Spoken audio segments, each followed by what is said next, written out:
17 ఏళ్ల వయసులో పెళ్లి చేశారు ఆ, కదా. ఆ. మీ హస్బెండ్ ఏం చేసేవాళ్ళు? మా హస్బెండ్ ఆర్టీసీలో పనిచేసేవాళ్ళు. ఆహాహా. చెకింగ్ స్క్వాడ్ ఇన్స్పెక్టర్ కింద చేశారు. చేసి రిటైర్డ్ అయ్యారు. రిటైర్డ్ అయినాక ఆయన కొన్ని రోజులు బాగున్నారు.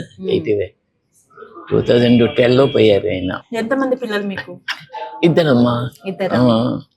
ఒక అబ్బాయి ఏమో మా మా మనవరాలు. ఇప్పుడు ఈ హోటల్ ఈ హోటల్ పెట్టినాను. బాబు అబ్బాయి.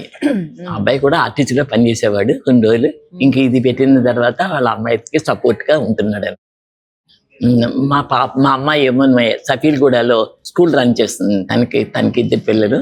వాళ్ళు అబ్బాయి అమెరికాలో ఉంటాడు. వాళ్ళ అమ్మాయి నేను నా దగ్గర ఉంటది అనమాట. నేను వాళ్ళ దగ్గర ఉంటాను.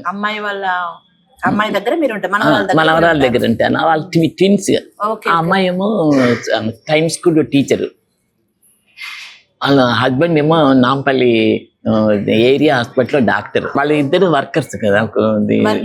జాబ్ ఇబ్బంది అవుద్దని నేను ఇక్కడ చిన్నప్పటి నుంచి కూడా పిల్లల్ని పాలన చిన్నప్పటి నుంచి ఇద్దరు ట్విన్స్ కదా, ఇద్దరిని కూడా చూసుకుంటూ అలా ఉండిపోయాను. వీళ్ళ దగ్గరే నాకు ఇక్కడ వెళ్తుంటాను. మా అమ్మాయి దగ్గర మా అబ్బాయి దగ్గరికి వెళ్తుంటాను.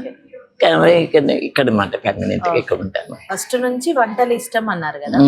అంటే మీరు అమ్మగారి ఇంట్లో మీరే చేసేవాళ్ళు, అత్తయ్య వాళ్ళ ఇంట్లో? యాక్చువల్ గా అప్పటి కాలంలో కోడలు వంట చేస్తే అత్తలు మెచ్చుకోవడం చాలా తక్కువ. మీకు ఎట్లా ఉండేది మీ అత్తగారు? మా అత్తగారు చాలా మంచివాడమ్మా. నేనంటే ఎంతో ఇష్టం అన్నమాట. నేను చేస్తేనే అన్నం భోజనం చేసేవాళ్ళు. మా అమ్మగారు కూడా అంతే. అమ్మ నువ్వే చేయమ్మా, నువ్వే చేస్తే బాగా అది ఆట కూడా వస్తాయి అన్నమాట. కొంతమంది చేస్తే తక్కువలాగా అయిపోతుంది. నేను చేస్తే ఎక్కువ 10 మందికి క్వాంటిటీ తక్కువ వేసినా కూడా 10 మంది కూడా తినేవాళ్ళు. ఏమంటామంటే బర్కత్ వచ్చింది. బర్కత్ వచ్చింది. సేమ్ అమ్మ, బర్కత్ వచ్చింది. ఇంత చేసినా కూడా అందరికి కడుపు నిండా తినేవాళ్ళు. ఇంకా మిగిలిది కూడా. కొంతమంది చేస్తే ఏంటో అవ్వదు, అది ఏంటో ఉంటది. అది బాగా చేస్తాను. మా అత్తగారు. ఎంతమంది తోడుకోడళ్ళు, ఆడపడుచులు? మేము మా నలుగురు తోడుకోడళ్ళు. ఇక్కడేమో మా అమ్మగారి దగ్గరేమో 6 అక్క చెల్లెళ్ళు. పెద్ద కుటుంబం మాది. బాగా కుటుంబం పెద్దదమ్మా. నా 2 అన్నదమ్ములు. ఇక్కడ మా మరుదులు, మా తోడుకోడళ్ళు అందరూ ఉండేవాళ్ళం. అందరూ చేసేవాళ్ళం. అంతే. ఇంకే తర్వాత పిల్లలు మనవలు పుట్టిన తర్వాత సపరేట్ అయిపోయాం. అంతే. మా ఉన్నప్పుడు అందరూ కూడా మేము జాయింట్ ఫ్యామిలీ, ఉమ్మడి కుటుంబంలోనూ ఉండేవాళ్ళం.